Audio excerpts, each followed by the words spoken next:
You're listening to the Wicked Theory Podcast. We're very happy to have you back, even for a short visit.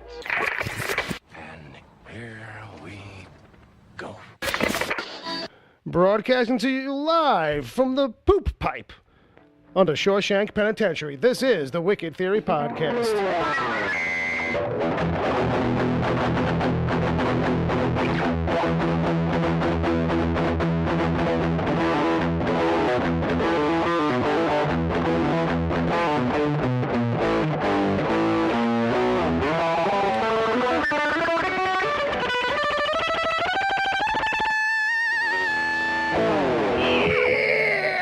Dabba dooskies. Hey, how you doing? This is the Wicked Theory Podcast. My name's Bill. I got my buddy Jay. Do you now? I do. And I got my brother Bob on guitar. Hey, what's up, everybody? Hey. Where's Roseanne? That's a future quote Oh, okay. from John Goodman. As Normally said. as he would say in the first episode when they come back as the Connors. Oh, okay. So Where's Roseanne? She died in a car accident. Oh, well, on with the episode. Bob's coming in hot. I don't even know. Bob's doing his own bit. I think it's because Ed's not here. Yeah, it has something to do with Filling in the John Goodman right. quota? Right. Okay, fair enough. But I just figured I'd say something from the future. It's a John Goodman prediction. All right, Bob's bringing the future reports. Look forward to more of those in the future. And yeah, Ed's not here this week. I can't take Ed Slim. I'm sorry to step on you there. Fair enough. But, It's only twice so far. Go ahead. Go ahead. So that was pretty much it anyway. So the OCD and the anal retentive level will be down a little bit. Oh. Hey, go ahead. Whatever you got. Your whoa. guard isn't quite as Oh, it is. you're 'Cause, not, it's not DEFCON 5. it's automatic. Jeez. We're at DEFCON 3. And I'm never worried. Ever. No one ever said that you were. No, but I But think it's good that's to only know. because you think you can kick Ed's ass. I can kick some ass, man. A lot of ass. All right. So, in case anybody was wondering about that. Yep. Okay. You want to say yeah about 10 times? No, I don't. Sure? No, I don't. All right. I know that was a big deal for people. People are now counting the yeahs in the opening minutes. Well, he was an overboard of yeah. It's a drinking game. I did listen back, and there were a lot of yeahs, Yeah. though. Yeah. See? Yeah, but I go yeah. But that's what happens sometimes. It becomes a bit. I'm sorry. Things become bits around here. Uh-huh. Heaven forbid we entertain people. We should just open the show one day with that as a bit where we're all just sitting there You see on what mic you did going, there? yeah. You see what you did there? I do. No, all right, hold on a second. I'm hearing Pac-Man in the background. Yeah, we got some kind of chord bleed. But I turned down the volume on the guitar. The hum So from sorry, it wasn't that. Dig Dug. Try to listen. Was off the guitar on this end. I know. All right, whatever. It's gone now, right? Sort of, yeah. Sort of? Yeah, you it's keep, fine. you It's hear gone. It's gone. it? Don't fucking lie to me. All right, good. I don't hear it. Okay, good. Fine. It was the hum from fucking 2600, I heard. It was a weird sound. Okay. So, yeah, this is episode 166. I don't know. We're doing a podcast, I think. We're going to have news, some reviews, You hear that, James? some chat room games. Does James hear that? I don't know. Is James The even sound in of there? alcohol and ice cubes. How unusual. Going down my throat. People, if you're listening live, because we do the show live every Saturday night on Mixlr, mixlr.com/wicked-theory. How's that go, Jay? Mixler.com/wicked-theory. I was like, when you say dash. Dash. Dash. Like there's an I in there somewhere. Dash. And people are listening live in the chat room. They're hanging out with us. There's still time for them to send us emails if they want to. Email Or can run be away. sent. Was that? Or run away? Yeah, there's still time to leave. There's always time for that. But hey, the fact that you got through the first 4 minutes is we thank you a lot for that. Yes. To have you here right now. But you can send an email to podcast@wickedtheory.com at any time. But preferably right now. You can also leave us a voicemail. If you go to wickedtheory.com, there's a little tab, and supposedly, according to the description of the technology, if you click on it, you can leave a voicemail for us. Right. And then one day someone will actually do that. Successfully. I was going to do it this week myself, and literally I was going to be like, you know what I was going to do? I was going to do this one. So this is how you leave a voicemail. On the, this is what it sounds like, in case anybody wanted to know, and then that was going to be that. Well, what I was going to say was actually maybe we should have audio on the site. Tell them? That's Jay. It's like, yo, shithead, leave a voicemail, you fuckface. Click the red tab. Or I'll have to leave Newark and come to your house. You pretentious fucking pricks. Maybe Mumro will call again. Yes. Remember that? Once. He called twice. Well, once he came in, and then the other time he called. So enough of that. People were on Spotify, in case you just can't get enough of this fucking crap fest. Check us out over there. DC TV Report, that's our other show. One of the two. That's where this week you'll find Ed and Sarah Netzley hanging out, talking DC TV shows. A little thin on the selections right now, but that's okay. They're not giving up. And then over on Preach vs. Preach, I'm over there talking about Preacher, comparing it to the book. Last week, Agent Palmer came by, and who knows what can happen next week. It's continuing, though. So there's that. Last night, I probably did what's going to be the last of the Friday night mic tests for a while. I think that's a mistake. Well, you know, look. What's funny is that I didn't have a big turnout last week, and I was kind of running out of steam with it, and I was like, I don't know what I'm doing here, really. And so last night I was like, I think I'm just going to kind of call quits. And all of a sudden there was 5 people in the room, and I was like feeling bad. You know what I mean? Like, because they're like, oh, man, come back. And I was like, you know what? You guys, if you remember next week and reach out to me on Friday, and I'm like, yo, are you doing it tonight? Maybe I'll fucking do it. Well, that is the whole reason to do a show, is to have an audience to do it for. A little bit, yeah. So if you guys aren't there, Bill might not show. So, you know, you guys got a show to make sure Bill keeps showing. Yeah, you know, that's kind of how that works. So, Do some plug-in. Yeah, I didn't mean to go on this long about it. All right. But my point being that, hey, people want to still check it out. They're in the show reel. You know, and maybe Friday night stuff will come back in a different format or something like that. You know, maybe interviews or something like that. Maybe I'll chime in. Yeah. Maybe I'll come in. Yeah. Maybe people will start doing their own fucking shows. Yeah, maybe. Oh, Jesus Christ, could you imagine? I'll be canceled right away. There's not a lot of people between you, anybody, and the wall for doing the show. You know what I mean? It's like, who's going to cancel it? You. I'm know working. What I mean? I'm working on it. Yeah, sure. We all are. Dude, what the fuck, man? You got no fucking faith in me. Not in you. No, not in you. Not in you. That was in me, right? No, you know what? I really wasn't even listening to you. If you want me to be honest. I was so trying to refine my place in my head. Maybe you didn't really catch on to that, but there was a lot of like, yeah, right, I got you, It was pretty much a little bit of that. I'm sorry. Terrible. I'm a shitty human being. Yeah, you are. Have I told you? Have I ever fessed up to that yet? Well, I'm another shitty human being. Well, I mean, yeah, but I mean it though. So anyway, the real thing. On Facebook. That's a Facebook page that Jay gave birth to and has resuscitated. And we're having some fun over there. People should check it out. Yeah, kind of like a little spin-off. Yeah. Like a little cousin. Oh, yeah? Yeah, like a little cousin Joey who comes around. Like my cousin Vinny? Yeah. My cousin Jimmy? Joey? What'd you say? Yeah, Joey, Jimmy, Steve. Paulie.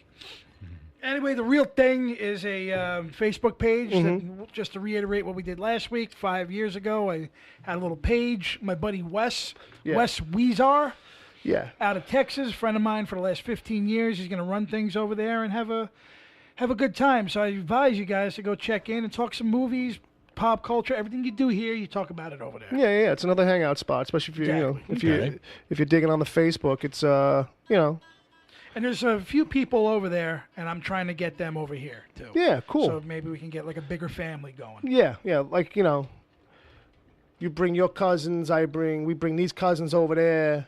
Well, I didn't say all that. It's like when the two other sides of the family get together, and it's like, oh, but we're not cousins. So we're all his cousin, so we can fuck. Right. Right. Yeah. Make the babies and expand the families. Yeah. Exactly. Both families. Yeah. So I'm trying to get them over here. We go over there. Mingle. Good times. A fucking mingle. We'll mingle. A little. And thank you, Wes, for thanks you. things over there. Yeah. He's all up in it. Your buddy Yeah, Wes, he left another page. He's active. Now he's trying to get this going. Very cool. So Yeah. we Yeah. never know what's gonna happen. Yeah. I came over there. I stirred up some shit a little bit. People can go see what I did. You see what I did there? You see what I did there? Wow, he actually got you to go on Facebook? Yeah. In one of my twice weekly visits, Yeah. I was like, okay. I noticed now because you used my phone once. Oh, Jesus Christ, I got to get that off. Yeah. I'm going to read off who's in the chat. Yeah. Let's see who's hanging out. All right. What we got? We got Palmer. Yeah, I know that guy. We got Benny. Benny. We got James. James. And we got the attendance is impeccable. Mr. Wesley Ryan Gass. Oh. I was nervous. Hello, everybody. Can I we was get nervous. can we get a Mr. Belvedere? Yeah, yo. By all means. I was a little nervous when I didn't see that he was here already. Oh, we'll take it easy. If we use the Too Mr. soon? Belvedere Yeah, too soon? often, other people are going to start wanting their own theme songs. Well, No, we We should. have to start giving all right, well, let's not point it out any more than that then. We Good- did good that call, because good we call. want to know how much we appreciate Wesley coming in here and dealing with us. Yeah. Thank you, Wesley. And in that regard, he's not the only one who's ever had his theme. But Wesley probably is wondering why this hasn't been translated to guitar yet. Because he hasn't transcribed it for me. Oh, fair enough. That's fair. And Wesley, if you want to hear this on guitar, the only chance, it still may not happen, but the only chance you have. On YouTube. You know what I mean? transcribed You're not going to for find this guitar. tutorial? some random, About every other song on earth, but not any that other one. song. But no one's doing, all right, dudes, I got a good one for you this week, brothers. It's the Mr. Belvedere theme, but just the opening. I did find WKRP, remember? That's true. You did find that. We were surprised then, too, though. All right. Fair But enough. This is going to be something else. Yeah. So Wesley, you're gonna have to do it by hand. I hope you've brushed up on your. Tablet's just fine. Yeah. Hope you know your scales. So Actually, just the key. I could probably figure it out from there. fair enough. So let's give those kids a little something to do. I'm gonna give them a chat room game. I don't know. I think this one might be fun. Honest, or maybe better movie titles, like titles that just kind of like say what this movie really is. Maybe it's a rephrasing of the actual title, but like Antiquities Thief for Tomb Raider. You know what I mean? Or the Camp Crystal Lake Murders. You just made Friday the 13th Yeah. a fucking Lifetime movie. Yeah. Or like a Netflix, 13-part Next week docu on special. Investigation Discovery. That's the only thing they haven't done yet with Friday the 13th. It was make like a documentary about it. Like I think, or somebody in the movie is making one. That's gonna have to be the thing, right? Right.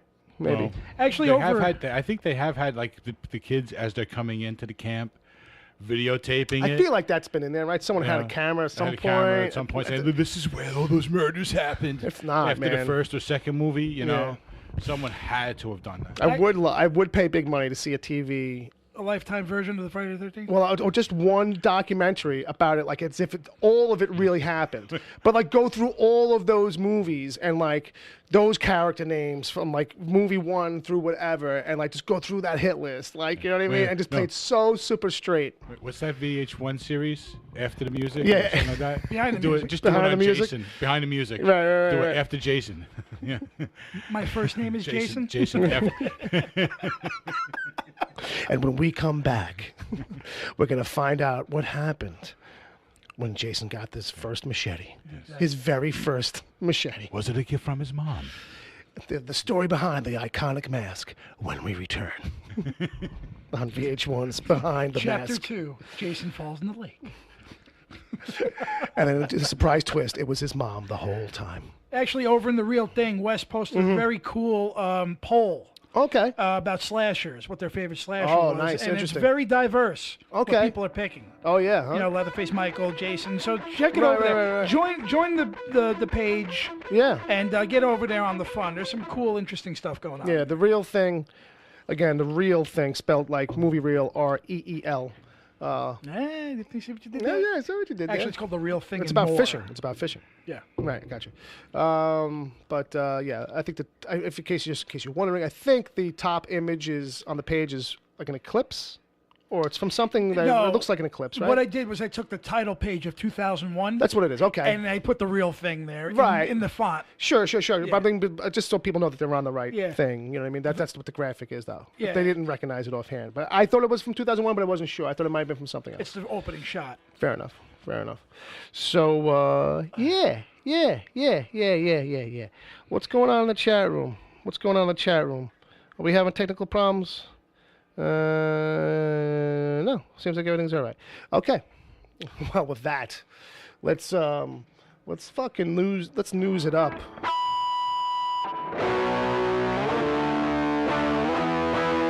News o'clock.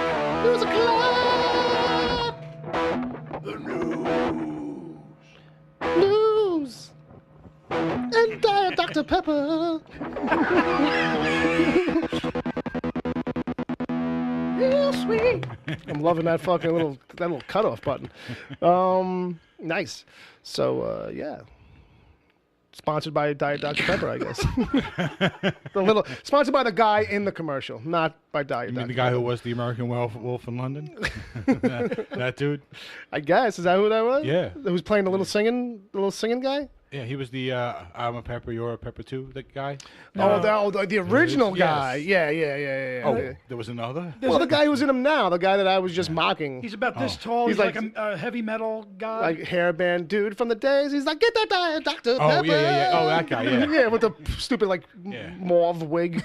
I don't even know what color that is. Oh, he's got that whole, The bandana and bleached the burgundy outfit. yeah. He's got Almost glittery, purple, almost maroon. shiny Something out of jacket. Poison. Yeah, some. Something out of Poison. It's not even. Yeah, something that the guys in Poison wouldn't wear. Yeah. It's definitely one of those bands that didn't make it. It's like Little Sweet. Little Sweet talking about pop culture news. Ooh, Joss Whedon back on TV. Well, before we get to that, here's something the three of us can actually talk Oh, about. that's true. I'm sorry. I skipped right over the. I'm burying the lead. I'm sorry. Because when I say this, Bobbles, they're already going to know as soon as I say this name. Right.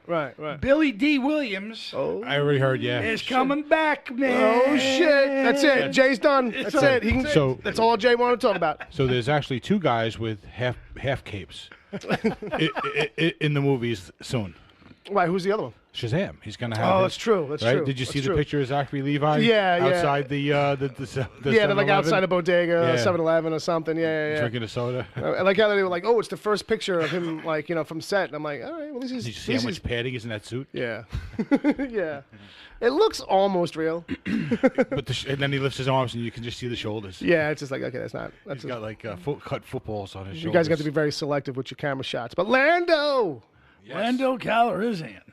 I come from Lando Calrissian. I guess we had to really see this coming because he was so well received in the Han Solo movie, right? Yeah, I think that has a little to do with it. Well, yeah. But they immediately started talking about a movie for him Yeah. after the response he was getting. Sure. from the people who did But I see think the he was movie. probably already planned. It's like, Well, I got a they probably wicked signed him like theory. a 4-picture deal, and there was, all right, how are we going to get 4 pictures out of him or whatever? Trying to do the Disney, the Marvel. well, as far as Lando getting a spinoff, yeah. But I mean, in the context of this, he's coming back for 9. like I said, I have a little Yes. wicked theory about this. All right, let's not do that. Well, Let's not. theory. You have a theory. It's wicked good. No. Era, it's wicked no. It's so awkward. Don't. I got a wicked theory. No, let's not What's do that theory there? I think that Billy D. Williams, the Lando character, I'm thinking that he might be The savior of the universe. the savior of the rebellion. Oh, I was close. Yeah.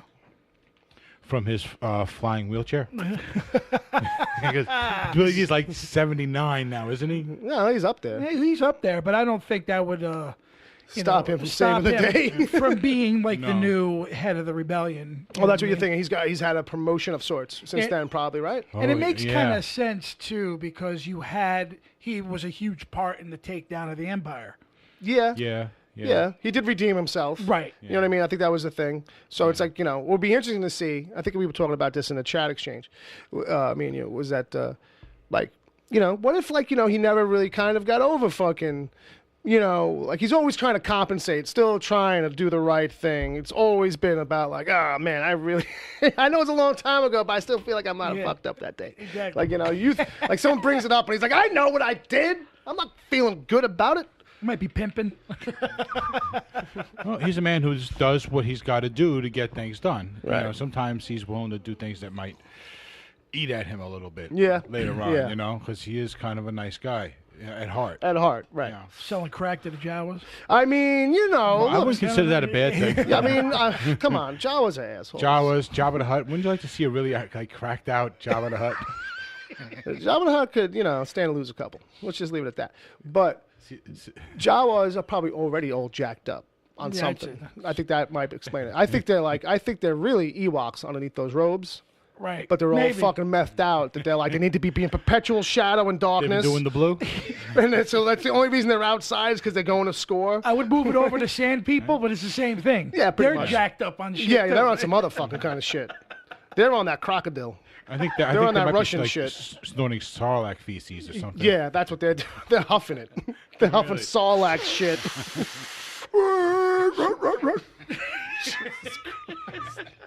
Great image, right? That's it. That's it. That's all they're looking for is a lighter. That's what it sounds like. They're scouring the desert for a lighter. Jay just did the sound effect first. They need a good lighter that doesn't have any sand all caught in it. Ladies and gentlemen, that's the sound you get when you use a blowtorch to light a cigar. You basically inhale half the cigar in one go. So, yeah. Welcome back, Billy D. Welcome back, Billy D. Williams. We've missed you, Lando.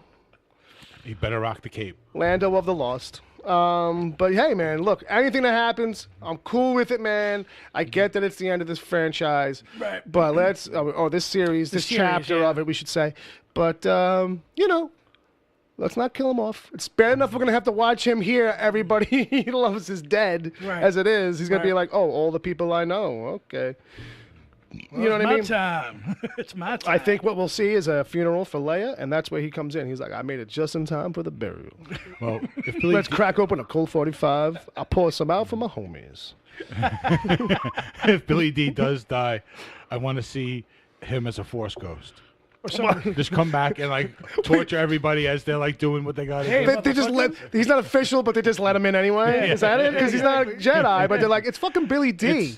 Look at the cape. We're letting him in. I was actually reading something today that actually said that you don't have to be a Jedi. You just have to be that level of Force sensitive. Sensitive. Okay. You don't need to really necessarily You know, be they were using swinging that as it. a I got you. like Qui-Jin Okay. doesn't have a Force ghost, I got you. right? Okay. And this was a way of them explaining that. All right. Well, you know, we may get an explanation of that. we might get. We're gonna get a bunch of Yeah. explanations in Because I that don't, movie. like I said, I don't think Mark Hamill's done. No. It's gonna be a I don't know. He Force. shaved the beard, bro, and that beard was under contract. Well, you never know. Like coming back as a Force ghost, who knows what he's going to look like as a Force Exactly. ghost if he's a Force ghost. You know what I mean? Like he might. That's what a you lot of know, people smooth said. faced. You know, that's some good theorizing though. Fair enough. Fair But enough, but I think it's a lot simpler than that. I think his contract's over. He shaved the beard. Yeah. Oh yeah. I'm sure he was just tired of it in general. And plus, like Right. he He can had to grow wear that it. back, and they can put on a fucking fake beard. If he's going to be tinted blue as a Force Right, ghost but it was- anyway. right, but I think you're forgetting though that it was part of his contract. So if his contract is up, he could shave it. If he I understand the implication I that mean? he's no longer under contract, therefore he's probably not in the movie. Is that kind of like no, where you're going? he was contracted to have the beard, Right. right? Mm-hmm. So he couldn't shave it until he was done. Right. So now he's done. Right. But it doesn't mean anything really necessarily. Well, Yeah, that's what I'm kind of getting at. They could still bring him in and find a way. no, they could, but I'm thinking if he was contracted for it, Right. then they wouldn't let him shave it off until they were done. If anything, they would just get rid of it in CG. Right. No, and I maybe, get it. and maybe spend a few more minutes. Well, you know, let's- to get out Superman. Yeah, I was just gonna say, oof, let's not open up that can of worms. You know? So, all right. So Lando's coming back. All right. All that to say, Lando's coming. Yeah, sorry for the digression. But also, Joss Whedon's coming back to TV. Yeah, look at that. Look at that. And I think this is interesting, not so much as necessarily just because of the surface of this project. But New Buffy? well, ish, kind of in a way, but not really. So he's coming back. He's coming to HBO. Yeah. With a series called The Nevers. Yeah. And the hook on it is, I think it's basically like people at the turn of the century.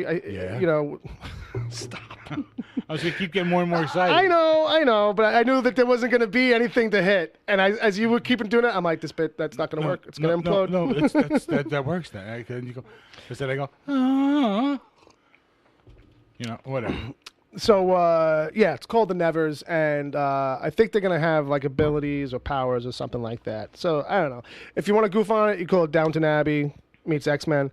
But my point being that there's a shift kind of going on over at HBO, supposedly. There's new management, there's new regime over there. And the idea, the scuttlebutt is that a big meeting went down, and they're kind of trying... The new powers that be are kind of saying, we probably shouldn't be so boutique anymore. Like, it's good to have boutique content, but for us to curate it and hold on to it and only do one night of programming, like in the new landscape, isn't going to work anymore. Like, HBO should be putting out more than just shows for Sunday night and like one other night of the week, whereby we only have like 10 shows that we do all year round. Why don't we have more? Yeah. You know? Well, their stature as a premium channel probably isn't going to translate for much longer by itself. Right. As is. As is. Right. So they need to become more of an entity that not only just makes good content for themselves, but they become more of a provider. They look like more of a provider, which is actually what they are. Yeah. They're providing basically reruns of movies you've seen most of the time, plus their own, content. Right. Like everybody else. Right. But it's just the idea being that, so if maybe this is a reflection of that a little bit, where it's like, let's cast a little bit of a wider net with our content, and the content that we do start making is a little bit more, about giving maybe creators this other home to go do stuff that's not just like, oh, Netflix will kind of just do everything and anything. Like, we'll still do boutique content or higher end content, but we'll just be doing it more. Like, we have to be seen as like Bob was saying, like as a content maker, not just a content provider. Like how Netflix is kind of like walking the line on both. Like, we need to do that at a grander level, which is good. Right. Well, basically that's what they are. Yeah. But they were being provided through another service. Now they have to figure out how to provide it for themselves. Right. I think one of the things that they were talking about is like kind of showing them the way on that is because now that they offered up their service as a standalone package finally and all this. Right. I think they're starting to see themselves as an entity that can really like think about it like this. If CBS can have you buy time on their service, which basically only has Discovery and Matlock. Star Trek Discovery, right. Star Trek Discovery, Matlock.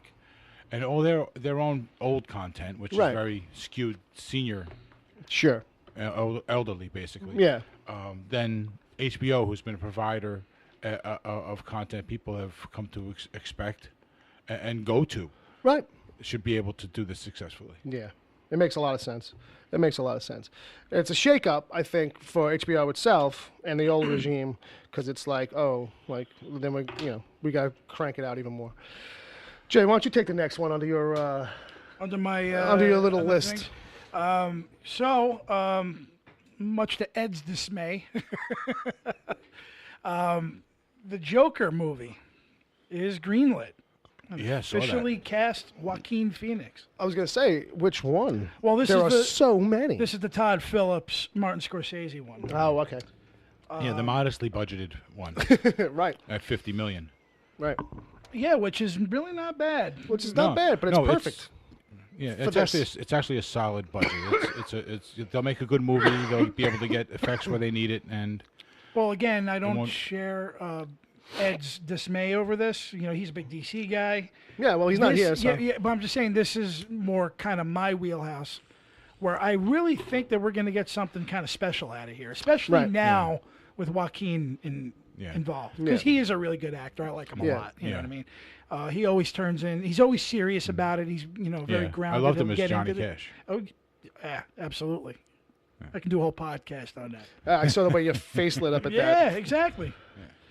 But no, I totally agree. I feel like this. I was saying to you before the show. I feel like this is one of those projects that like I was never kind of like not into it because on paper it's like that sounds great. I just hope it's as amazing as it.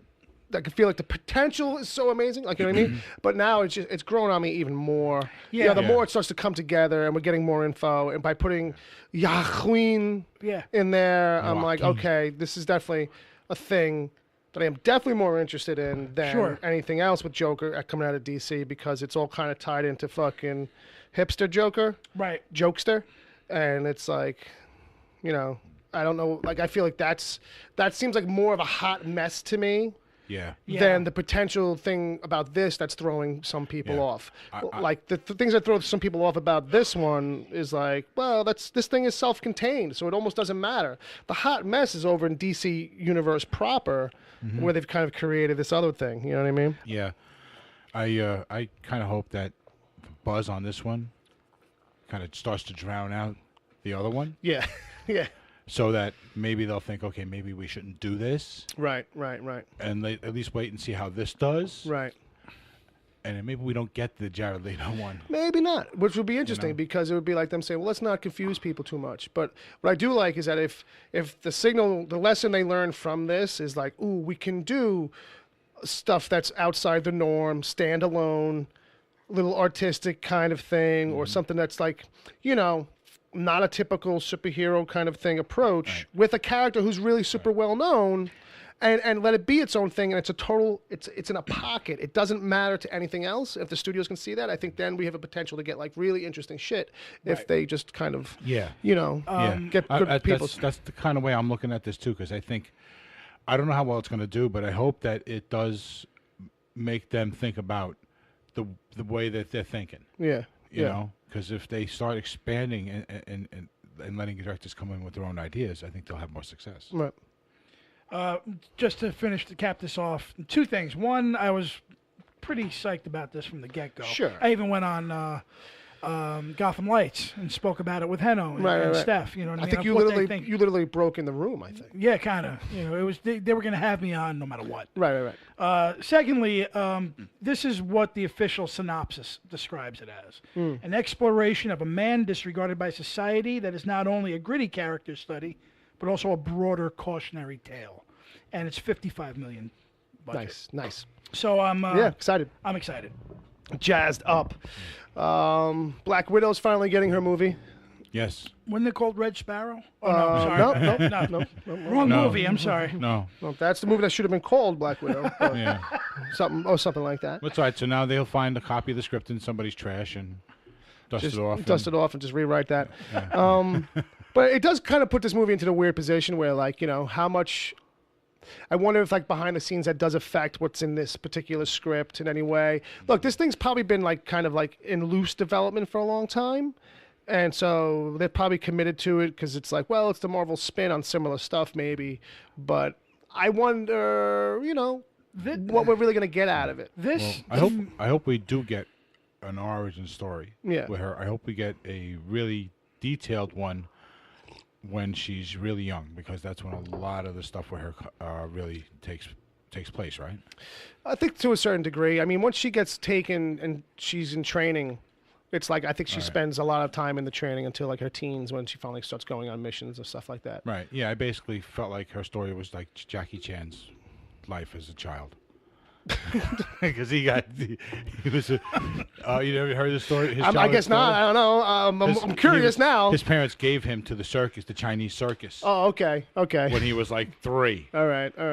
They were basically told to, and he became a circus performer. And I got you. Oh, okay. That's where it kind of comes from for him. And all right. He was abused with a stick, all sorts of stuff. He's, you know, to get him to do all these. Well, now I want stunts. the Jackie Chan life story. I'll tell you that. I was abused with a stick too. Nobody's making a fucking movie about me. Yeah, but you didn't turn into a ninja. Yeah, I did. I just don't. I'm a ninja. I don't take it out all the time. I'm an Italian ninja. Yeah, when you can climb a building with your bare hands and then fight 12 people. I've done that too. You're a guinea ninja. At 13. Are you a ginja? With a cigar in one hand and a scotch in the other. Can we make like an '80s parody of a forgotten movie called Ginja, and it's like a guinea ninja? It's called Enter the Ninja. Enter the Ginja? Enter the Ginja. The Ginja enters? Enter the Ninja did have an Italian ninja. I know, it did. You got to get in shape, because if they ever do a Lobo movie, Oh yeah. Yeah. I wasn't gonna say that, but I was kind of thinking about that with you already. Where like, if we found like a way to do like a Lobo parody, we would have to have you do it. Oh yeah. Yeah, for some reason. Getting there. Get a bad wig. You know what I mean? I'll work lots on of my black Aussie accent. hair. I don't see Lobo as Aussie. Well, it kinda. Well, I see like he has some kind of crazy accent, but I feel like it's like I think it's a combination of road gravel and mumbling biker. that's the most you have to worry about, really. Final thought on Black Widow. This is no surprise to me that this is coming out. This is not a what's the word I'm looking for? Like a trial thing, like Guardians was or anything. This is gonna do big fucking. Yeah, it's money. gonna do big bucks. Sure, You know what I mean? sure. And people want it. I Yeah, know yeah, they yeah, want it. absolutely. So this is yeah. a no-brainer. Yeah. Well, I think a big segment of the market that has really been neglected lately is just starting to really come into its own with the superheroes, and that's the girls. Right. Yeah. Right what I mean? With Yeah. Wonder Woman, now they're going to get Captain Marvel, and if we can get Scarlet, we can get her in there too. Yeah. Then Well, that's it. Like, you know what I mean? So I think, it's the one that they waited, they hemmed and hawed on the longest. I think probably because, not for nothing, like, she's the one like in the Marvel movies, and Hawkeye too, but now Hawkeye a little bit more than her because they gave him some backstory with he's got a wife. You know what I mean? But I was gonna say is like they gave her like the least bit of background of all the characters in the thing, like Right. like Yeah. her and anybody from Shield really, like you know what I mean? yeah, she started out as supposed to be a bit of a mystery, and they just kind of kept it up from there. Yeah, they just kind of left it. Right. That's why I feel that Hawkeye may be in the forefront Yeah. for this next Avengers. Right. I'm pretty sure he's going to be given a lot Yeah. to do. Oh yeah, absolutely. That's why they're holding back, because Yeah. he's the big reveal. There's going to be a surprise, and I think he's going to become Ronin. Because that's Ronin. All right. Okay. Right. I got you. because they keep talking about that on all the boards. Yeah, I mean, like Ronin was a character that they kind of played as like a mystery and stuff, and I mean, I'm sure there's a lot of fan speculation, but I kind of doubt it that they'd bring that in. But I think the thing for him coming in is that he's either going to be some other sacrifice or some last minute. Like, he's going to be one or the other. He's like going to end up playing some pivotal role where he's like a sacrifice, and it's like you can't undo his death, but other people's deaths get undone. Or like he's going to kind of Be the real hero. yeah, like, you know what I mean? It's like, either he's gonna die or he's gonna live, but he's gonna manage to really save the day somehow. I think he'll end up being integral in some fashion like that. Don't get me wrong, but like the whole thing with Ronin, not to be confused with Ronan from the Accuser. You're right, the Accuser from Guardians of the Galaxy, but Ronin, like the wandering samurai with no master. Not Robert De Niro in the car chases. Correct, but spelt like that, Yeah, I know. and based on that same I'm idea. kidding. But but good. Is I think somebody else was Ronin first. Like there was a whole thing about who's Ronin, like in the Avengers comics for a while when Bendis was writing it. And I think it was somebody else. That person gets revealed, and then Hawkeye takes up that mantle for a little while or something because it's like, similar weapon set. You know what I mean? This kind of a thing, and it's like I was just trying to make Hawkeye cool for a while in a certain way, and Hawkeye. There's always a bit of that, like with guys like him and Green Arrow. Yeah, there's always these attempts to reinvent it or give it some new Aquaman. angle. Yeah, exactly. Looking forward to it. Looking forward to it. Yeah, I'm waiting for a Namor movie. Ooh, keep waiting. Yeah, I know. That's like phase 7. Yeah, there's a lot to go on with Yeah, that that's before that happens. But he's such a good anti-hero. He could be something like to really change up all this really bright and shiny superhero stuff. You know Well, what I mean? if you want to do the thing where like you think like how Tony Stark is kind of like he's a little jerkish in the first Iron Man, and then like he slowly peels it back. If we need to find the new angle on the superheroes is like let's follow the douche asshole superhero that doesn't redeem himself and never comes back from having the giant chip on his shoulder. Just a prick. Yeah. In this day and age, I don't know how that's going to go over well. But let's roll it right along Yeah. because yeah, we got a lot. yeah, and let's just talk about bringing RoboCop back. Yeah. Saw But that. like RoboCop, Yeah.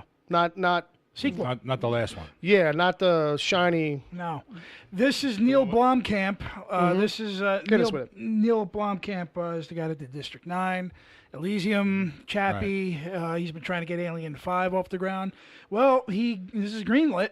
Yeah, you yeah, know yeah. what I mean? And they're going to dust off the original Robocop 2 script Oh, from shit. before Frank Miller. Uh-oh. This was something called The Corporate Wars. Right, before the writer's strike came in. I had spoken about this briefly, and they're taking that script and they're trying to get Peter Weller back. But here's the way to do that. I realized how you can do this. I was thinking about this. Hit me with your theory. They're thinking about making it in real time. Okay. 30 years later. Dusting him off. You know off. what I mean? And he doesn't necessarily have to be in that suit anymore. They could just CG it, and it's only a face, really. It's only the bottom half of the face. Yeah, so he can do all his shit in green screen. He could do it all in green screen. He could do it all in voice capture only. He could do it all from a wheelchair if he was in a wheelchair. Right. You know, and story-wise, all you have to do is, like, shave off the excess of the body and just transplant him into a new body, and you could have, like, an updated design that's not like, you know, the other movie turning it into a motorcycle with legs. You know what I mean? But or not. It doesn't have to be a new design because that suit is amazing. well, no. Here's the thing. iconic. I would like if this was my baby, I'd say we update.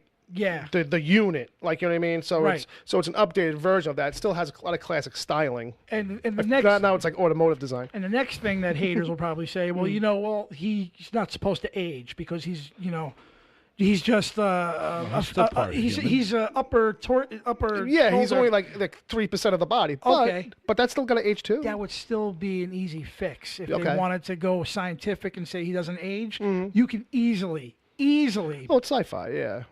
like CGI that Nanobots. back, Yeah, 30 years. Yeah. So, yeah. but the fact is that Neil Blomkamp is Mm-hmm. attached to this, and he's amazing when it comes to sci-fi. Yeah.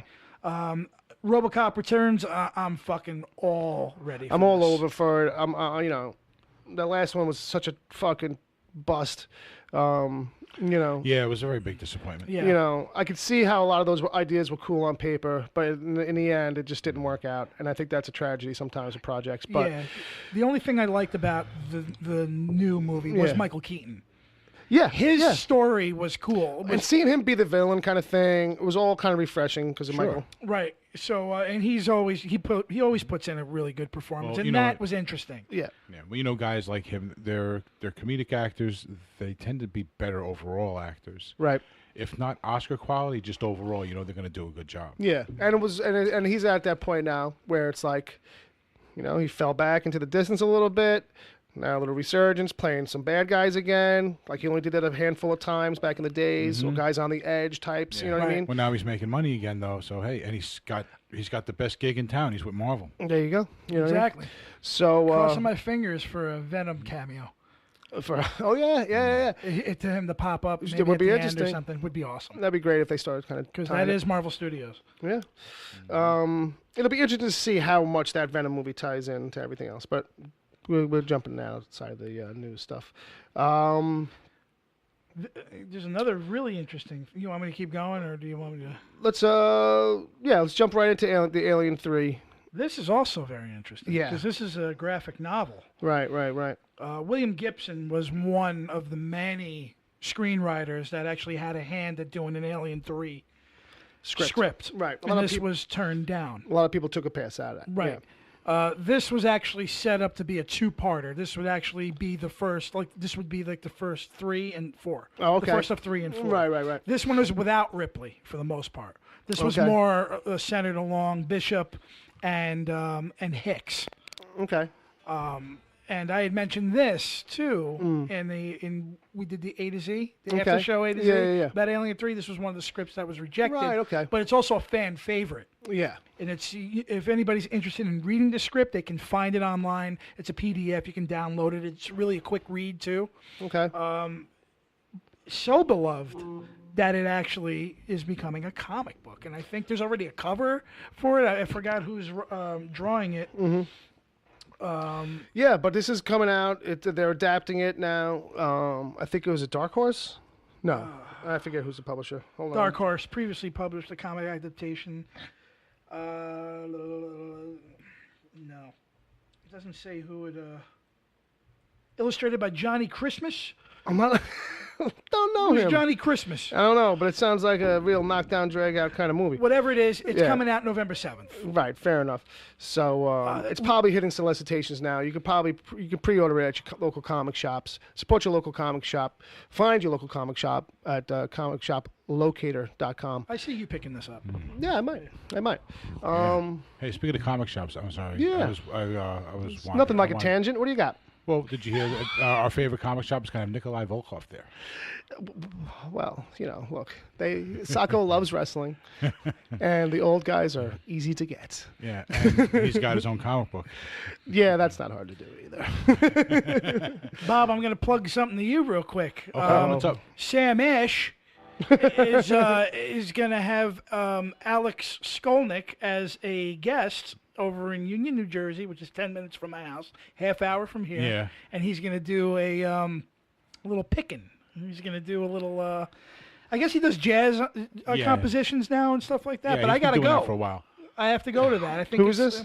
Alex Skolnick is the guitarist for Testament. Oh, okay. Right. Also, the Siberian Trans-Siberian Orchestra, Oh, okay. and he's That's a serious musician. He's a seriously phenomenal guitar player. That's the implication I was Yeah, making. he's It's a serious. he's the kind of guy that awesome guitar players want to be like. Right. Well, the fact that you said Trans-Siberian Orchestra said a lot to me. You know what I mean? Like, I know Testament's, they are pretty serious fucking, with their sound and everything too, but that kind of sealed the deal. Just going to blow through this one real quick. Yeah, hit it. Some zombie news. Okay. All right. Zombieland 2 officially greenlit. Woo! Now, this is a long time, man. Yeah. It's 2009. People were waiting for that, man. You would have thought the sequel to that would have came a year or two later. Yeah, Because it was sure. such a hit.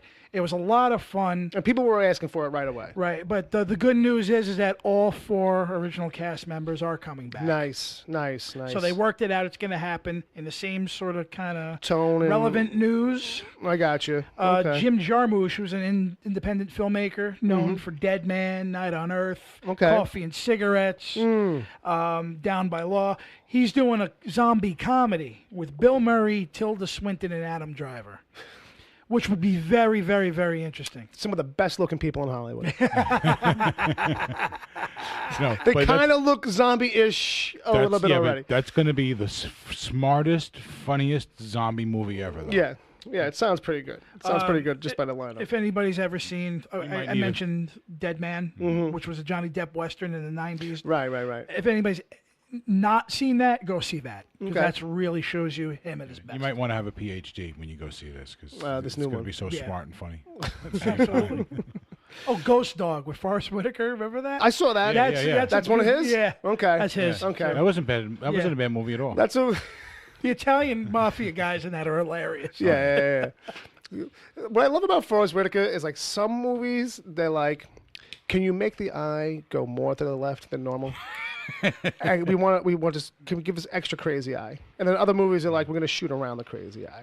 Right, Like, yeah. You know what I mean? And I'm like, as a person Yeah, with a crazy yeah. Oh, eye, yeah, it's Star I can Wars. talk about this. Yeah, Okay. in Rogue One, it was front and center. Yeah. It was like it's like maybe he got hit in the head by a fucking mortar shell. Who knows? First time you see him, it's like front, boom, right there, the camera, like- right on his face. Crazy eye looking over to the left. I have to keep my eyes peeled at all times. All right, and then on top of that, we also got they wrapped up the casting on Why the Last Man for the pilot for Why the Last Man. No official mention of Jodie Foster. That was something that we reported the other week, but everybody else is coming out for this thing, and it's looking like it's going to be pretty good. The young guy that got to play the main character, his name is Barry Keoghan. He was in Dunkirk, The Killing of a Sacred Deer, and a bunch of other stuff. He's actually got a very familiar face if you see it. I'm looking at him now. You've seen him in a bunch of stuff as he's been growing up. So you may not be familiar by name, but as soon as you saw this young man, you'd be like, oh, okay, I know this guy. So I know he can act. Also, too, they've cast Diane Lane, was it? Yeah. Diane Lane as his mother, My ex-wife. who is a senator, and it's one of these stories, where as all good stories start, it's about half the human race dying. She's a good actress. Like all good stories. But so basically, the hook with this, for anybody not paying attention, is half the human race, which is the men, all die off pretty much at once, and all that's left is this kid Yorick and his pet spider monkey named Ampersand. They're last of the, was it men on the Y chromosome? I guess so. We're one of them, whichever one we are. They're the only ones left in the world, and it's about what happens to the world when that happens. You know, Imogen Poots. Imogen Poots. Anybody's ever seen Green Room? Yes, yes. She's great in that. She's great in that. But a whole bunch of people. So it's just lining up like a given. Like the whole idea of a pilot not getting, like this is their ball to drop. Like, you know what I mean? It's great content. It's a great material that I'm sure a lot of people are gonna give this show a fucking hard time when it comes out because of the age we are in now. Yeah. About like, oh, here comes a show where all the fucking there's no guys in it. And it's like, it's going to have this kind of fucking bullshit going on. Fuck you. That's what I mean. Meanwhile, it's like, first of all, it's an adaptation of something. Just fucking, and it's from the fucking 90s. Like, this was so written out of any modern day kind of context. And this whole project was started to get developed like 3 years ago. Right. Before these current conversations. So, but anyway, that's coming. And I'm fucking excited for it. Looking forward to it. Yeah. So there's that. Good for you. And if I'm looking down the list, I think that rounds us out, right? Yeah, really good news this week. Yeah, man. Yeah. Fucking news, bro. For a change. It's fucking crazy. Yeah. A lot of news. Just It's show so you much that news. minds are at work. You know what I mean? And yeah, go see Green Room if you haven't seen that. Yeah, go see. Go see some Patrick Go Stewart. see Green Room. Be badass. All right, real quick. Just guys, we got some friends out there. These guys over at Super Live Adventure Podcast. And we did a promo trade with them. So, If they're listening, yeah. Guys, I want to come on. I got to get on there. And we got to drink and be fucking merry. Huh. Go ahead. You think you'd fit in with guys like this? Johnny Christmas. Johnny Christmas. Hey everybody, this is John Saluga. And this is Chris Sorrentino. And together we host a weekly podcast called Super Live Adventure. Comes out every single Monday. Where can people find it? You can hear us on iTunes, on Spotify, on iHeartRadio. Basically anywhere you can hear a podcast, you'll find us. Always a good time. Tell a bunch of funny stories. We're just a couple of dirty dads. We like to have some drinks on this podcast. In fact, we ring a bell every time we open a new drink. So you can drink along with us at home. Plus, we have a lot of amazing guests that stop by the show. It's always a good time. Hope you check it out. Go to superliveadventure.com for more information. Fit it where you should it. Fit it where you should it. Yep, sounds like my kind of language. Yeah. They speak in your language, I right? understood all of that. It was your language. Yeah. I mean, it was English. Yep, they speak booze. They speak boozies. Actually, at the ring of that bell, I'm having a drink. There you go. He's tipping it back. See that? You're playing along. You're not even that show's not even on, and you're playing along. I don't even know those guys, and I'm inviting myself over. See that? Well, you did put out the request pretty politely. Right. I mean, I'll go there too. I mean, you know what I mean? But not to cramp anybody's style. Not to seem like, an after, what's it called when somebody fucking is like, oh, I'll do that too. What's that called? Like, isn't that have a name? Like, asshole? Yeah, that, sure. I mean, yeah. But like, and also ran? No, that's not it. I don't know. If people know what I'm talking about, fucking translate my problems. All right, so, chat room game. Oh, yeah? Holy guacamole, we got a bunch. Really? Yeah, so the setup on this What do was honest, better movie titles. Let's see what we got here. Make them a little more blunt. I don't know. We don't get a lot of the real titles in here, so I think some of these are going to be hard to figure out. Did Palmer put them in the thing? Yeah, they're in the doc. Scroll down. Was it Kentucky Derby? No. You passed it then, I think. I passed it. Yeah. Well, he better clean this shit up. I did. That's why you probably went past it, because I cleaned it up. You probably expected it to be further down. After show title suggestion. Yeah.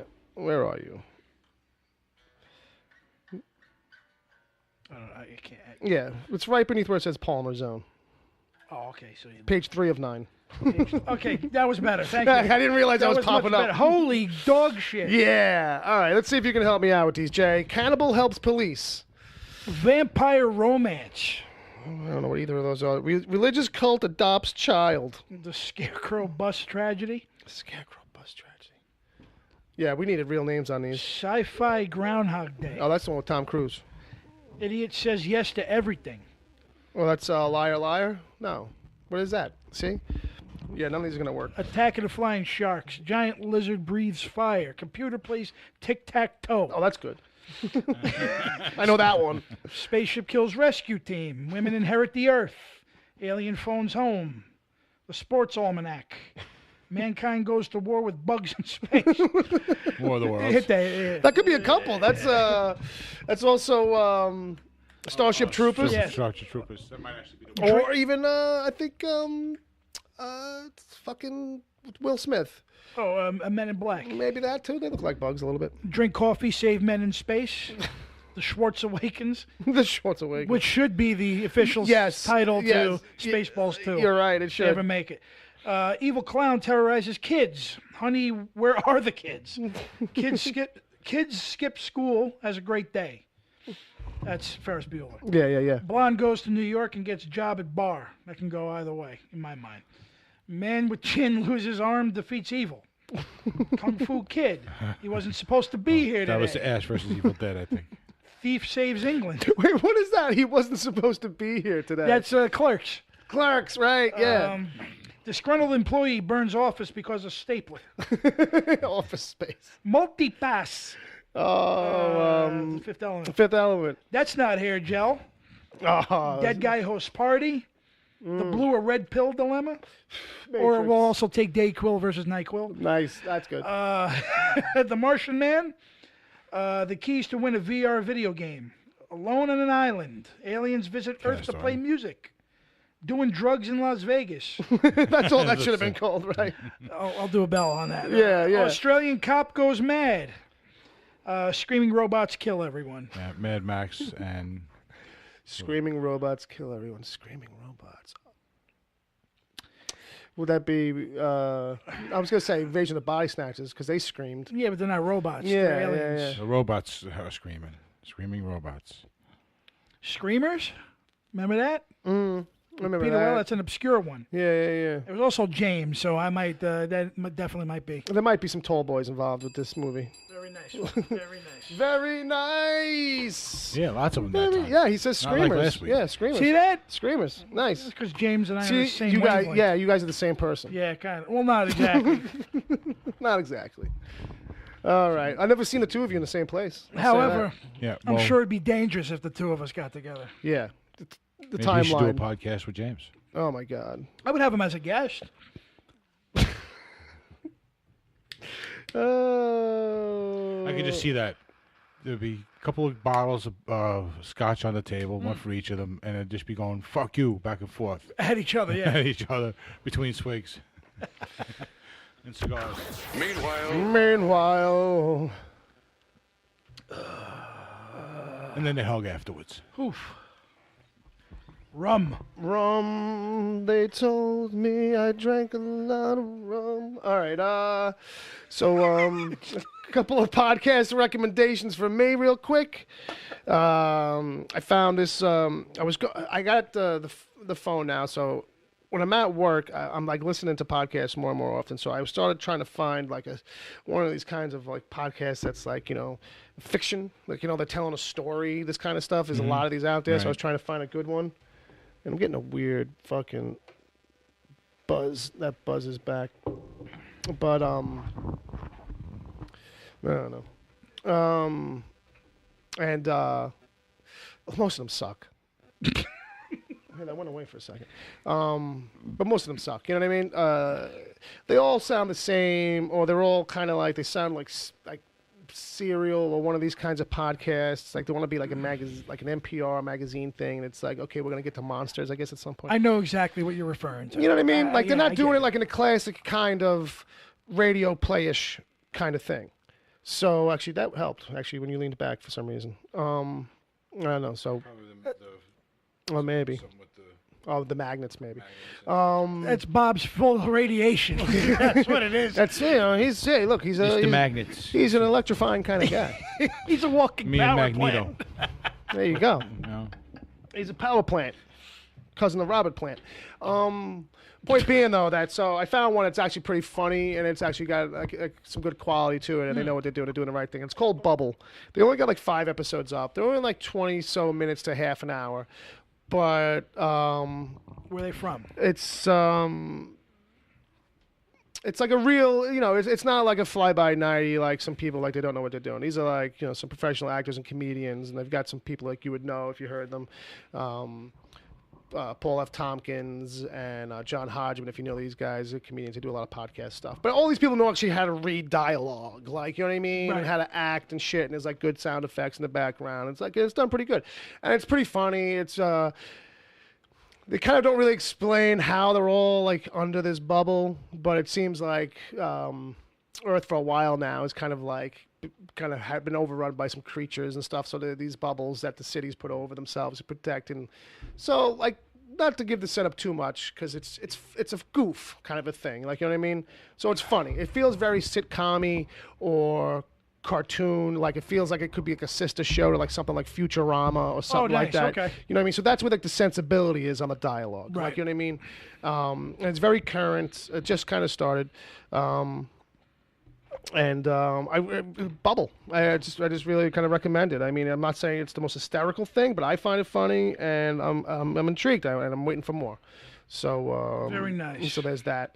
And then also, look, it may not be for everybody, such as maybe something like that, but I listen to a lot of writing and creative based podcast stuff, you know what I mean? So script writing or novel writing, this kind of stuff, because that's just always been my way. Even if I'm not writing at the time, I'm always like interested in process type stuff. So I do listen to like a lot of celeb interviews and shit like that on podcasts. But one of the ones I found that's really kind of interesting in a special way, I think, if you're a creative and you're really trying to fucking like find your spark and stuff, and not just with writing, but just in general, there's a podcast called Magic Lessons, and it's hosted by Elizabeth Gilbert, and she wrote Eat, Love, Pray, or Eat, Pray, Love, whatever. Pray, Love, yeah. This monster book, But so she's very super bright and helpful and cheery, and it's this kind of thing, like, you know what I mean? But what's interesting about it as a podcast is that, like, she put the call out to people who kind of needed like a kick in the ass or a little bit of a help creatively, whatever it was, writing, comedy, music, whatever it was, and like, you know what I mean? And so they come on, she talks to them for a little bit, and she tries to, help them along a little bit, give them a couple of things to maybe do.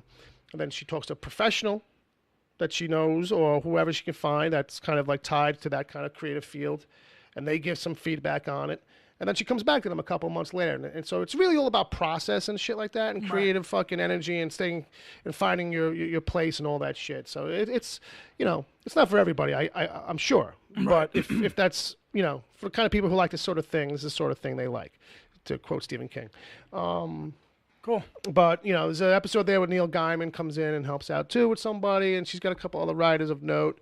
Michael Ian Black is in there for an episode helping some guy who's like, wants to get a one-man show going, like, comedy one-man show. And it turns out this guy's already running a comedy troupe place, but he's become so obsessed with that he's not really focusing on his real shit. So it's like, and they're nice. They're not really over long. None of them are none of them are even come close to like an hour long. You know what I mean? So, if you're into, like I said, if you're into some kind of creative shit like that, you might find some inspiration and some positivity from this podcast called Magic Lessons. Sounds like you might be able to pick up some tips. Yeah, a lot of that.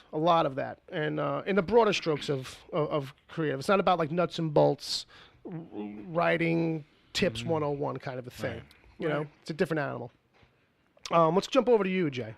First of all, I'm what just going to welcome Thomas K and Chad NV into the chat. Hey-o! Hey, wow, we got a bunch of guys now. don't we? Yeah. There's a lot of guys. Better make it good. There's a lot of guys.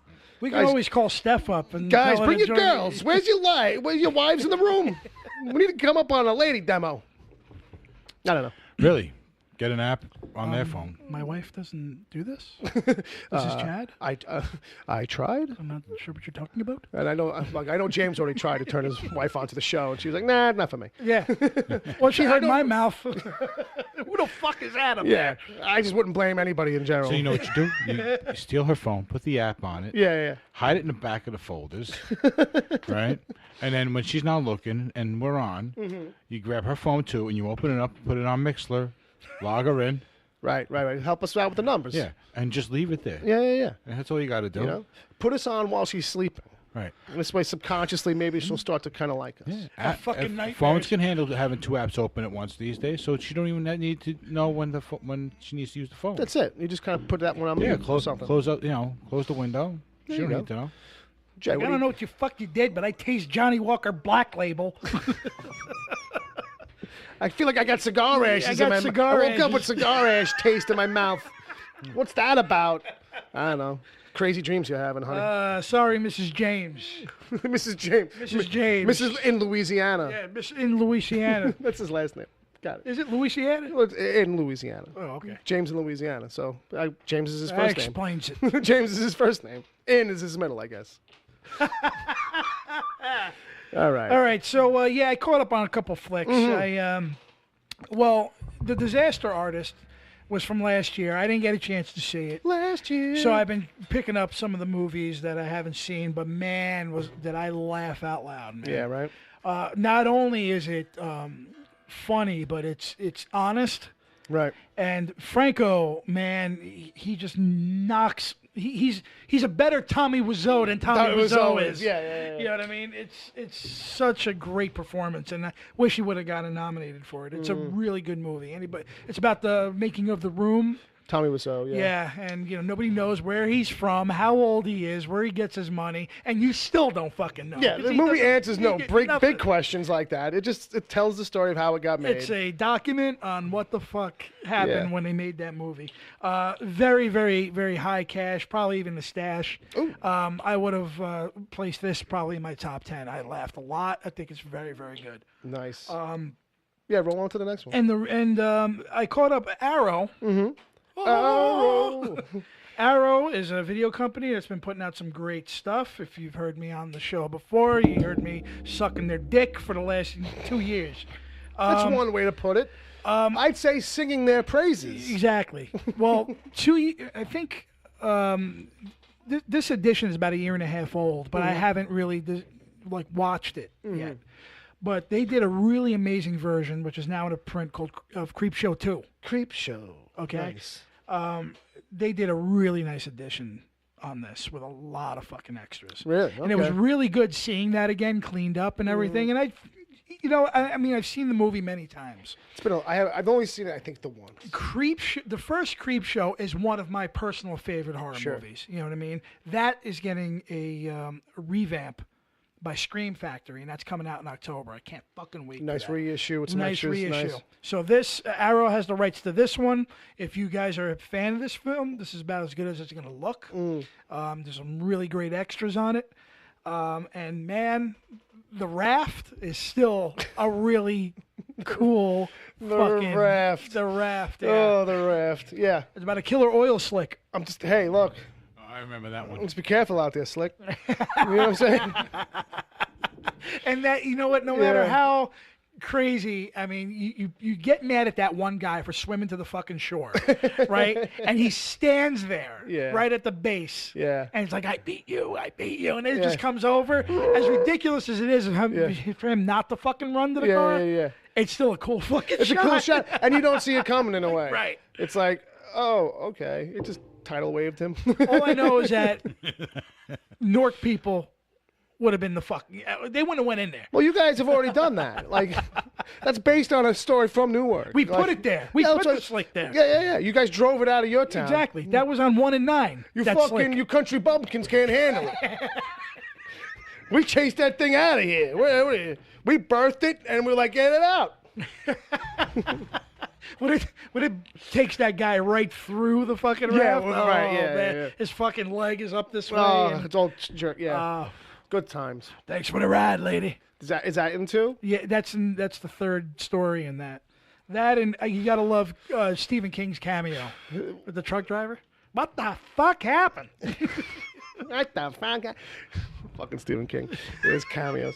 But every one of them is just so terrible. It's funny. What happened? Fucking guy got creamed. That's what happened. I think the best one is still the one in Maximum Overdrive. Oh, with the with beginning. at the very opening with This the machine ATM. just called me an asshole. Machine just called me a fuck. I can't even do it. Can't even do it. But throwing me off. But Well, thankfully, they're played that way on purpose. yeah, totally. Listen, Although Maximum Overdrive, it fits less. You know what I mean? Because Maximum Overdrive from there on is like tries to play it straight and serious. You know, he's just a country bumpkin basically. It's a cool flick. Oh, yeah, it's great. It's, Oh, it's great. It's the. I think that's the only time he's directed. Hey, it's got Emilio Sheen. You know what I mean? Come on. Emilio Sheen, baby. Emilio Sheen. So, lastly, I think you can still get Creepshow 2 as an Arrow, but the limited edition is out of print. Okay. So you're going to pay a few dollars for Yeah, it if yeah, you I'm really tracking want it down. Yeah. But definitely a high recommendation from me. Arrow, thank you. Tag these motherfuckers because I'm Right. talking very highly of them. Right. Highly of them. I just want to recommend a couple comics.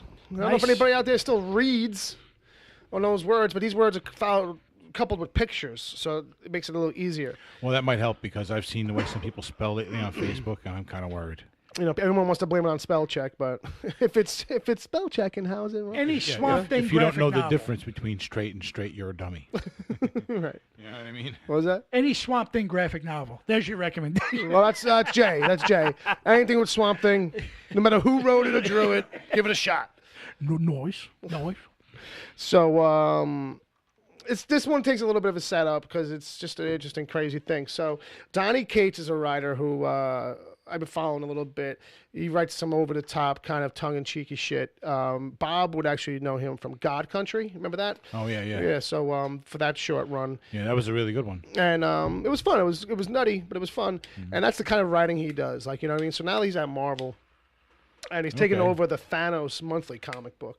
So one of the Okay. things he did was he sent Thanos gets pulled to the end, to the far future where as this future version of Thanos is, and this future version of Thanos brings current Thanos to the future because he's like, I want you to kill me because now I'm so crazy powerful. The only person who probably can kill me because I've conquered everyone is a version of me, right?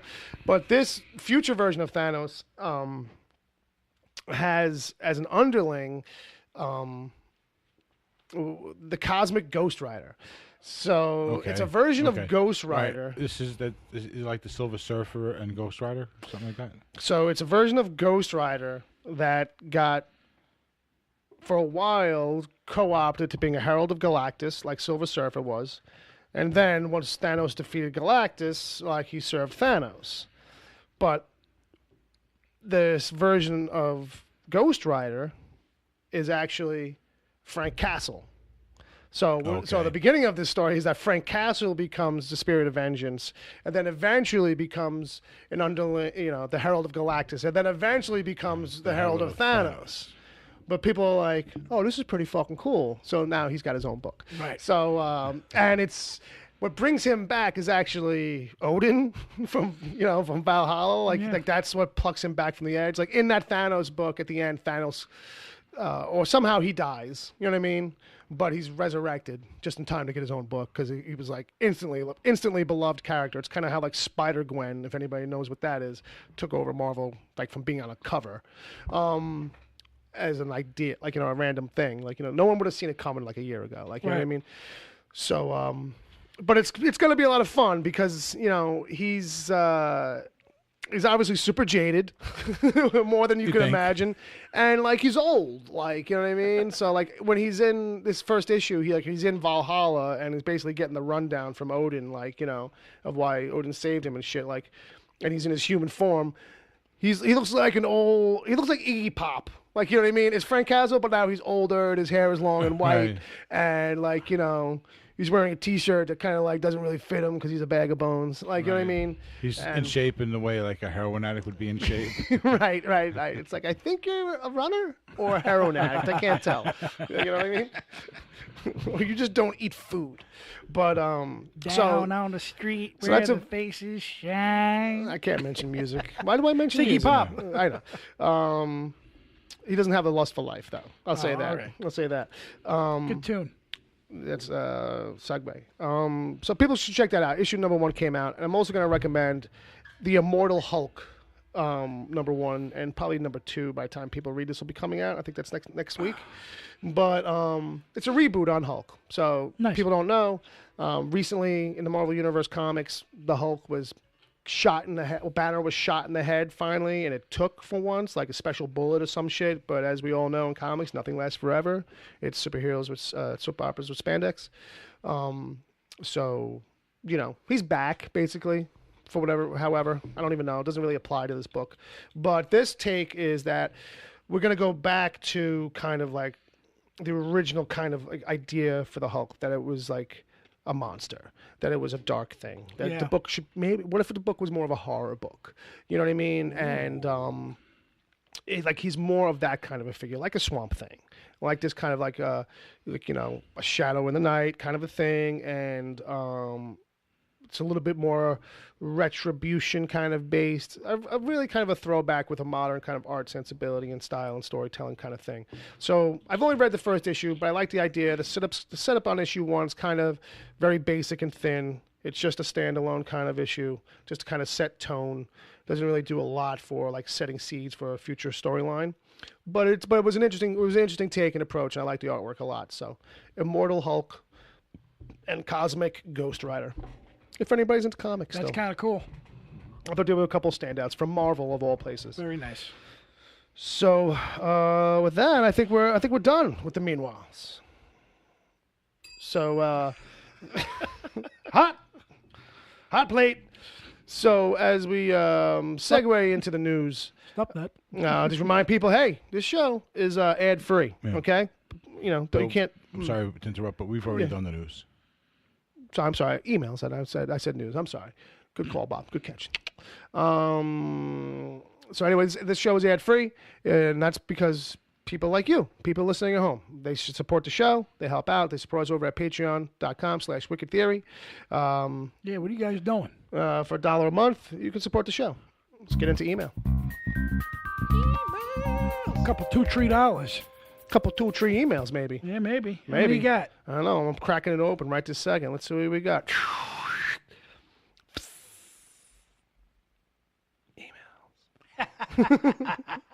So we got one here from Benny Livewire. He's a real live wire. Ooh, he's got a slew of questions. Okay. All right. Who would you rather be, the funniest person in the room or the most intelligent?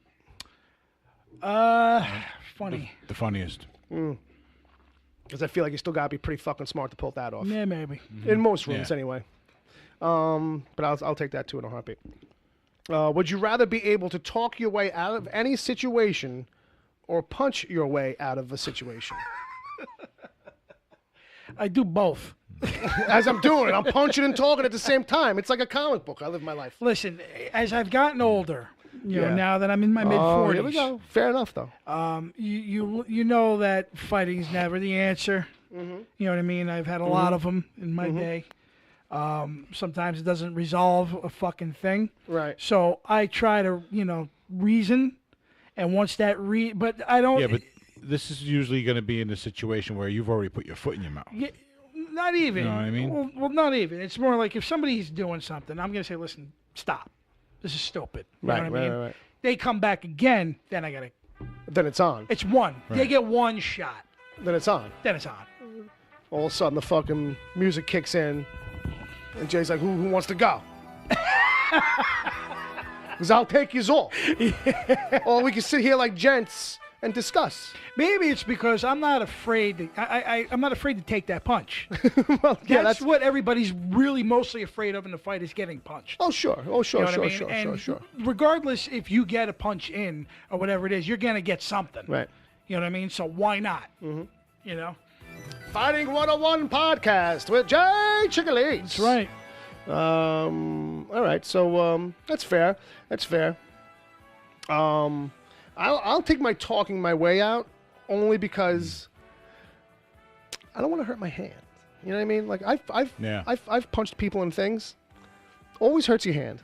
I need to address something James said. Uh-oh, fucking the way you just give me a look. Just real quick. He said, come on, Jay, be honest. The older you get, the less of a deterrent life in prison becomes. Well, he brings up a valid point. Well, sometimes everybody more. is uber sensitive these days. Yeah. So you do throw that punch, you're getting arrested. It's not like the old days, where it was a fair fight and whatnot. You throw a punch, you're going to get... You could end up in prison. You can end up in prison. Where the conversation goes like this. What are you in for? This guy didn't say thank you. And we got into it. I took offense at that. We got into it. But when you grow But then up in prison, that's a story that fucking goes a long way, though. The thing is, though, when you grow up in a place... For that, of all things. But when you grow up in a place like Newark, that it's just second nature. Cops are not going to arrest you because you got into it, because you stuck up for yourself.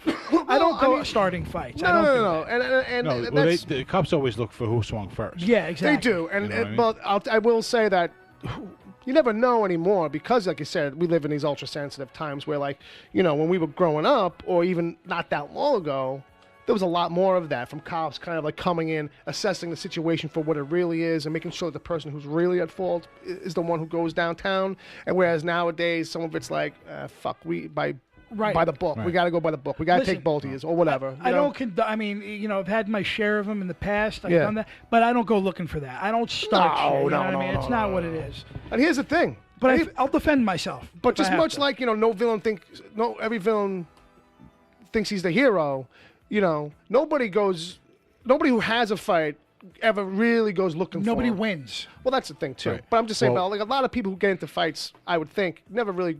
or the types that go looking for him. Even the guys who are like the big, juche fucking jerk-offs who you've seen cold cock a guy for like next to nothing. Even that guy wasn't really coming out that night to get into shit. Like, shit happens. You know what I mean? Right. See, for me, the debate comes down to what happens, how do you look after the fight? Yeah. Based on either side. Yeah. You know what I mean? Yeah. Like, if I'm the guy who throws the punch, right, I might still get laid. I might not go to jail. If I talk my way out of it, I don't know that the woman I'm with is going to want to go sleep with me later. Yeah. Wow, you were a real wordsmith tonight, honey. Yeah, I got you. You know I get you. mean? It's not as, like, wow, you talked your way out of that. Ooh, you're smart. You talked your way right into my pants. Yeah, it's not happening. That's such a turn on. No, you know what I mean? I mean, if she's Thelma from Scooby-Doo. But, but if you cold cock a guy, she's like, okay, my man's a bit of a dick, but he can protect me. But he's a fucking badass. So she wraps her arm around that. And she's okay. Yeah. No. You know what I mean? Well, James just keeps going. He just keeps going. He's never lost a fight. He don't lose. Sure. He doesn't fight often. Right. Whatever it is. The only fight he lost was with a whiskey bottle. I know what this is. This is him trying to get me to be his Marlboro man.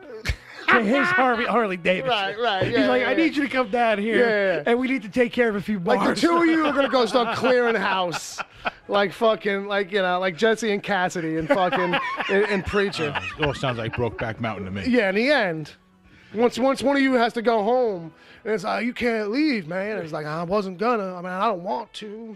He starts hugging my leather jacket. You know what I mean? Smelling it. I remember when Jay came here for 2 days, and I wish I knew how to quit you. I would think I'm gonna take a train up to New York City. Take a boat to Staten Island. Take a kayak. All right. I don't know. I just put him like in Alabama or something. I don't even know what accent I was doing. All right. So it was funny. But it was funny though. So we're still working with Benjamin's questions here. Okay. Yes, so if you had a choice, you have to do one. Would you rather age from the neck up or the neck down only? Neck up, because I can get plastic surgery. I get a facelift. Yeah, I mean, you end up looking like Catman. But I mean, hey, It's better than. Yeah, I'm better still in great. I'm still in great shape. It's a tough call. In good health. I just look like an old man from the neck up. Dude, just split my head in the back, pull it all around, Just tie it off. staple it. Listen, if you're aging, you're gonna age anyway. Yeah, right? it's true. So if there's a way that you can actually look great fucking naked, hey, why the fuck not? You know what I mean? Yeah, I guess, and I guess as men we do tend to age supposedly more gracefully. Like, you know what I mean? I think everyone is in this day and age. Well, I think that's true. We're all Yeah, taking care of. I think that's definitely watching what more we eat. true. I think that's more true. People like don't look, as old at like 70 as they used to. Granted, Yeah. but I don't know. I'd probably pick from the neck up because that's all I would. It would be easy to ignore the lower half of my body, I think, and the fact that it's ugly and old for me personally. Because I have to look at my face in the mirror much more than I look at my body from top down. I can wash with my eyes closed. Like, you know what I mean? Like, as someone who is basically old and wrinkled, I would rather see myself from the face up, the neck up, than the neck down. That's all I'm telling you. Fair enough. All right. Would you rather know how you will die, or would you rather know when you will die? How or when? Right. How you would die, or would you rather know when? Well, I don't want to know either. Fair enough. If I had to pick one? Yeah, the idea is, Nazis have your parents. You got to pick one. All right. What is it again? Would you rather know how you're going to die, or just when you're going to die? To show the circumstances, or just I guess when? how. Simply because there's a chance that you're going to die in your sleep. And then you're like, okay, I'm all right. Yeah. I don't need to know when. I just need to know that one day I'm just not going to wake up. Yeah. I think I go with you know what I Bob mean? on that. Yeah, I think so. I think either one, you'll get obsessed with trying to figure out if you can prevent it. You know what I mean? Like, if I know how I'm going to die, like, I can look out for those circumstances. But if I only know when I'm going to die, I just keep my eye on the clock. But I know that it won't matter where I am at that time because that's the place I will die. Right. That's true.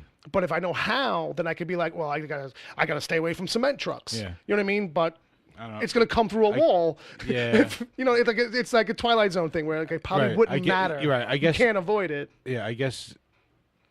But you wouldn't want to find out that you're gonna die by getting hit by a bus, or you're gonna be with your wife and kids doing the ranch thing up in Montana. Well, does sound like a Twilight Zone thing. thing. And a cow is going to back up and sit on you and break your neck, and you're going to die, and then it's going to shit on you. Yeah, you know what I mean? Crazy, you're going to get your balls caught in a fucking blender. You know what I mean? It's like, you don't want to know about those things, so maybe just knowing the time is better. Yeah, less detail maybe. Yeah. It's one big detail, but maybe I could handle it better, I mean, I wouldn't want to sweat that day, though. That would be the thing.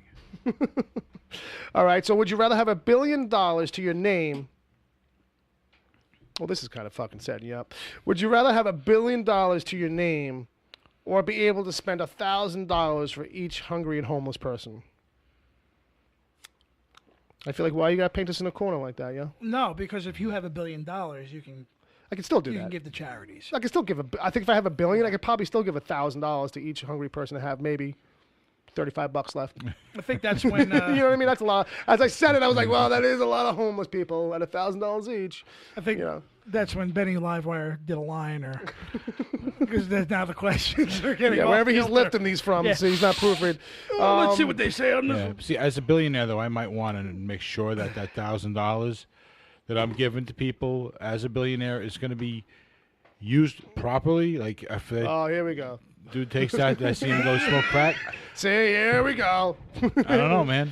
Do I want to say, okay, here, I hire somebody to give out the money, and then I say, okay, you give it to Well, a here's guy, the thing, and then I you think- follow him. Well, here's the thing. And make sure he spends it right. Well, that's the thing. That's what's going to cost you your money, though, right? Is like the upkeep on tracking all those people you give it to.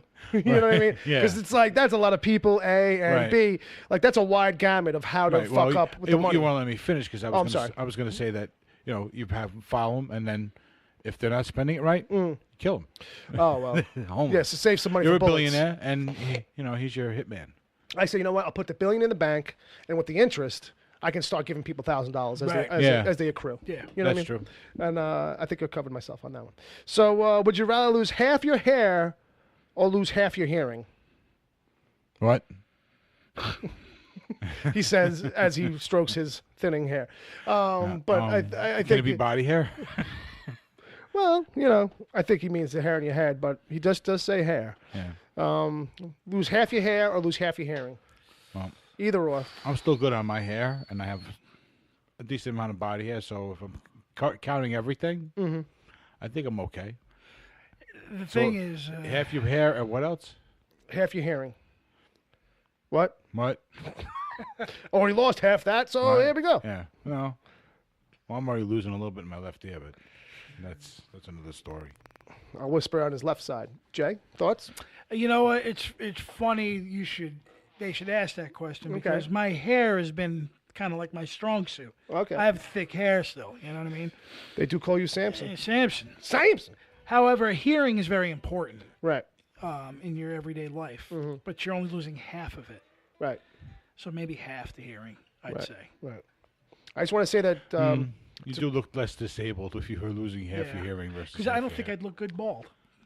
well, nobody ever does. You don't look good Well, I now. mean, feels that they look good bald. Here's the first Everybody thing. except Jason Statham and Patrick Stewart. But I think for a lot of guys, though, that do start going bald, who find out they look good, they have to actually do it to find out. Right. Like, you know what I mean? It's like my brother Dave, as much as he's losing it and has been losing it for a long time, like, it feels like he is never going to actually just say, fuck it, let me bick it and see how it looks. Like, he just kind of wants to work it. And I get it. It's just how you feel, you know. I just want to say to Thomas K., he's pointing out that, India has 1.3 billion total, I guess, homeless is what he's saying. But if that's the case, I don't know. I thought India was their home. They're good. Yeah. Well, India's got a caste system, and they just count homeless as a caste, and they ignore them. I was making a joke. All right, so they can't all be good. Yeah, I didn't realize you were making a joke. That's how bad it was. Yes. That's how bad it was. What else we got? That's the end of Benny. It's the end of Benny. Benny, thank you very much for your email, but now Yes. it's time for Wesley. Westworld? Queef. He says, hey, you gentlemen, is there a movie that you wish had a different producing company, like Fox not doing Fantastic Four, for instance? And if he says, if I don't see you, good afternoon, good evening, and good night. I think he just nailed it. I mean, yeah, like not for Yeah. nothing. Like that's a prime example. Like, and it's like, The example. yeah. Like I don't know. I'd have to like think about that more. Yeah, Just say right. like, Thanks what's for taking the best example. I'm not sure we wouldn't have even. That might not have even come to us though. If he had just left the question blank, I'm glad he kind of gave us an example on it though, because I'm Well, trying to yeah. think now. What's like a movie failure, in a sense, or somebody like kind of ruined it, like.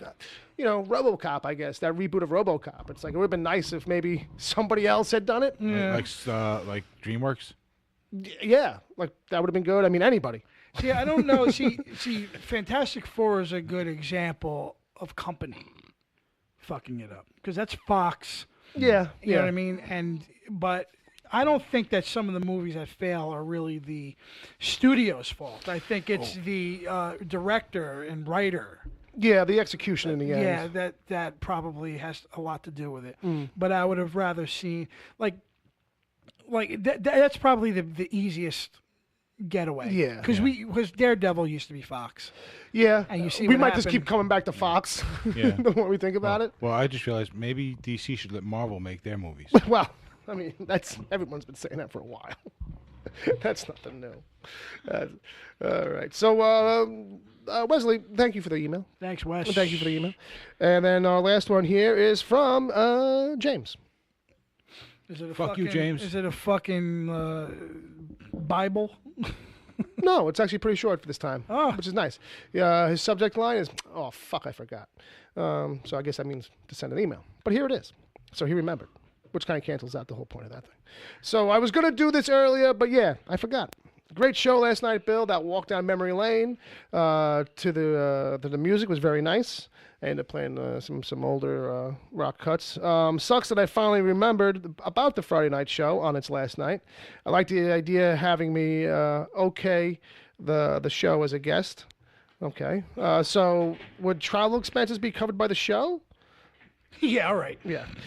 Maybe a GoFundMe might be needed, but I could always call in. It's only audio after all. And I'm like, I have an old pair of sneakers you can wear. there you go. That's about it, I think. That's about the extent of that offer. Okay. No, I mean, yeah, no. I think that's just what I would say. Just in general, no. No, I mean, I don't know, man. You know, I'm not Bill, doing a lot of the call-in stuff over here James, anymore. Bill's never going to make it easier for you. Never, never, never, never. I'm probably not going to make it easy for anybody. Because look at it like this. He's not here tonight, but John Zombie John lives in mere minutes away. Where's he? Well, I just mean in general. It's not like he came on any time quick. Yeah, Like, he you know what I lives mean? like 2 blocks away. You know what I mean? Like, Yeah. I'm super slow on the draw. And besides, like, you know, not for nothing against James, but the person we'd like to give a hard time about not being here is Palmer. You know what I mean? Yeah, well, We should just give up on that, you think? yeah. Okay. All right. I'll just pack it up. I'll just say, yeah, well, maybe one day, but not So, any Bill. day not any day soon. Bill, I'm coming over. All right, I'll come. All right, I'll be there. I need you up to date on Bakshi's resume. Uncle Jay does. He loves that stuff. He likes that. We have that in common. I can call him, right? He knows not to ask me if it's okay if he calls people, because as he doesn't have to, obviously, either. But he knows I'd be like, no, don't, don't call anybody. I'd be like, just leave the ball. What else we got? That's it, man. That's gonna round out the emails. That's a wrap on the email skis, and that means it's time to start closing down the show, folks. Good, because I got to piss. Oh my gosh, Jason. I wonder why. Bar's closing down. Call me by my real name. Bar is closing That's down. when you know it's season. Kleinfeld. Kleinfeld. Let's close the bar. Can't walk or can't home. Get home. So, Sasso used to be Ron. We just want to say thanks for listening. And if you're listening live, stick around. We're going to come back in a couple minutes. There'll be a little rock song in the middle there for you to listen to for your dancing and dying pleasure. My back teeth are floating, so you can find me at Uncle Jay Sting on the Twitter. Uncle Jay's got to go, if you know what I mean. We'll be back. Don't go anywhere, James. Just Not go done if with you're you. going. Not done with Just you. go pee if you got to pee. Guy, Jesus Christ, everything's got to be a big production. Maybe you know? he needs to start wearing a diaper. That or just, you know, The soda bottle on the leg with the tube. yeah, you know what I mean? You can get these things. They're not expensive. No, nerds will know where to get them. Maybe we'll start a GoFundMe for that. So, help Jay's catheter. Do a GoFundMe for Uncle Jay's thing. His little home. It's going to end up being a homemade rig up anyway. We won't even spend Yeah, that. well, it needs to be about $10. If Yeah. I mean, you just get the right size hose. Yeah, duct tape, soda bottle, Yeah. and the right size hose. That's it. You know, and you're good. I think. Yeah, I think you're so. golden. So where can people find you, Bob? I'm at Bob WTPC. There you go. I'm at Wicked Theory. The show is wickedtheory.com. Like I said, if you listen to live, stick around. We're going to come back with some after show.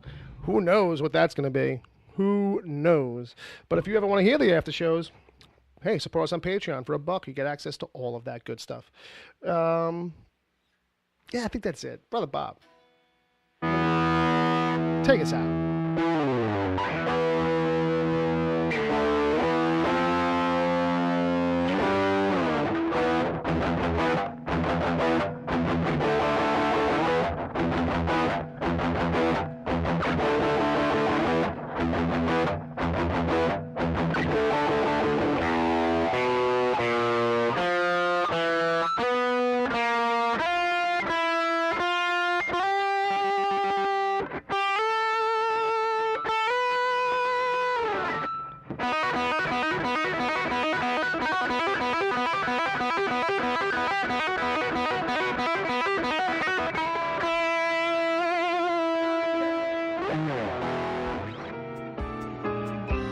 The Wicked Theory podcast is heard live every Saturday at 7 p.m. Eastern until whenever. Just go to mixler.com/wicked-theory. Mixler is MIXLR. Sign up to join the chat. Then click the follow button to get reminders whenever the show goes live.